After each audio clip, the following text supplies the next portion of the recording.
this is my classmate Ray. Today we want to know more about the difference between Taiwan and South Africa.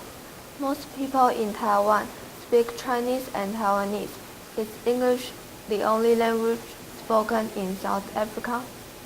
In South Africa, there are in fact 11 official languages. That's a lot. Most South Africans speak Afrikaans, English, Ndebele, Sepedi, Sesotho, Seswati, isiTsonga, Setswana, Tshivenda, Xhosa, and isiZulu. Those are the local languages that we use in South Africa, and they are official languages. So you can go to a court and be spoken to in any one of those 11 languages. But most South Africans, in fact, speak 2 languages. They will either, and usually the second language will be English if the first language is an African language. What is the most common language in South Africa? isiZulu is spoken by the largest number of South Africans. But just like Chinese, the language is not spoken widely across the country. So English in South Africa is the language that is used the most across the various race groups.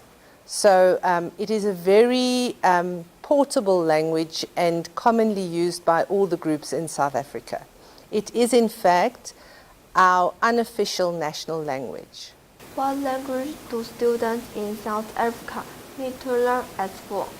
Schools in South Africa set their own language policy.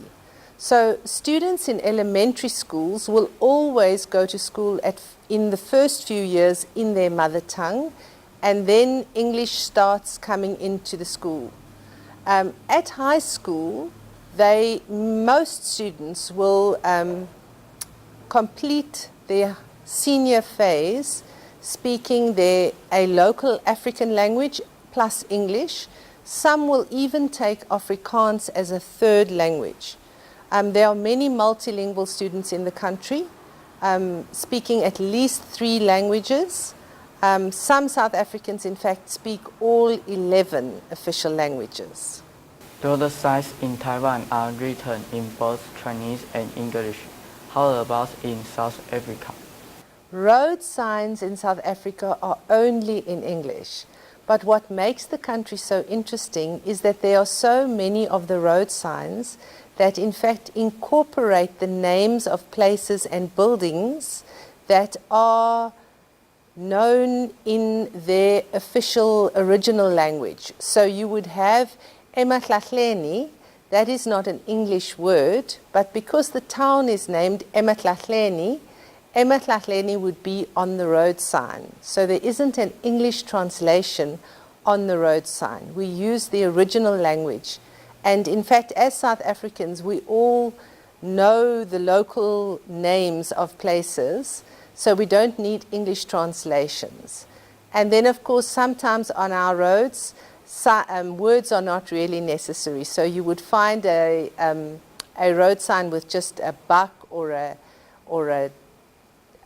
owl or some animal so that motorists would know that they need to be careful in that area so that they would not ride over some wild animal. Do you have any problems when you speak English only in Taiwan? I really am enjoying trying to live in a country in which I do not speak the language. And I must say that what is really helpful to me at this time is the friendliness of the Taiwanese people. Everybody that I meet is willing to help me. We do hand signs, we draw pictures, we point at things, but everybody is willing to help. And of course, if we really can't find our way, we use Google Translate because that is the final answer on most problems. What's your advice for students who want to learn English well? My best advice for students who want to learn English and who want to improve their English, the first thing is to read, read, read. And don't read things that are not interesting to you. Whatever it is that you are Googling in Chinese, Google it in English because you want to read things that are interesting to you. So if you're interested in basketball, read English news stories about basketball. If you're interested in playing chess, read English stories so that you are reading the language about things that are of interest to you. That will make you want to continue doing it. The other advice I have for you is speak English. Use every opportunity to speak English.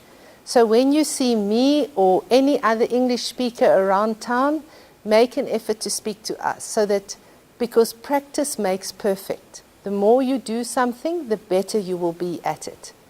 And then the other advice I have is listen, listen, listen. Listen carefully. So tune into to a TV channel where they're speaking English. And then just try and listen to see whether you can follow the conversation, follow the story. And if you just do those three things over and over and over again, you will speak perfect English in no time. Thank you for your time. It is such a pleasure to meet you here.